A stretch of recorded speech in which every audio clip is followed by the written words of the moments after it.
He thought of the time he had stopped Fang from killing a spider and the values of harmony and nonviolence that were at the heart of their tribe. As Camo hesitated, Ima and her soldiers suddenly attacked the village, causing chaos and destruction. Camo grabbed his axe and fought bravely, taking down many of the soldiers. But Ima was quick and managed to grab a mace from Camo's shoulder, using it to threaten him. Camo knelt before her, but instead of submitting, he used the opportunity to grab the axe and free Fang. With a fierce determination, Camo threw the axe at Ima, intent on killing her. Ima narrowly dodged the attack, but the baby dinosaurs were able to run to their mother. Spair, who had freed himself from the chains, used a concrete slab as a weapon to fight off the remaining soldiers. Mira used her quick thinking and agility to retrieve a key and freeze herself, allowing her to release Spair from his restraints. Ima, enraged, stood up and ran towards a giant gun, determined to take down Fang. But Fang was quick on her feet and managed to dodge the shot.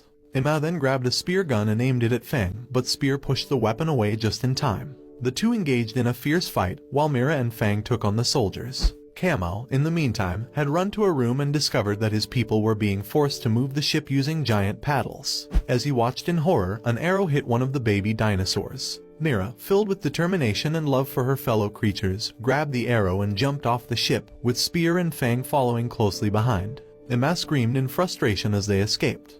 Camo was soon surrounded by several soldiers, but he managed to knock them down with ease, inspired by the sight of his people fighting for their freedom. Meanwhile, Spair and the others swam away as the giant paddles moved towards them. But just in time, the paddles stopped moving and Camo watched as his people defeated the soldiers and claimed victory. Spair took control of a small ship, killing the soldiers and freeing the slaves who had been forced to move the ship.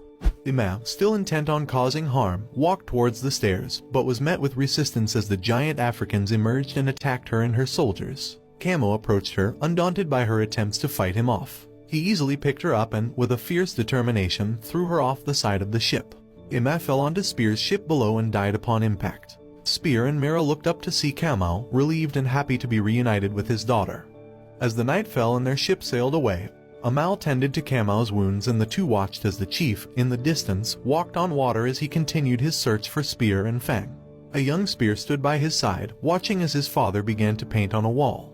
Suddenly, several saber-toothed tigers emerged and attacked the village. Spair and his father fought bravely, but the tigers were fierce and injured Spair's father, biting off his arm. Despite this, Spair's father continued to fight, but was eventually killed and eaten by the tigers. Enraged, Spair fought on, killing most of the tigers. He managed to hide under a dead tiger as one more attacked, and used a rock to smash its head.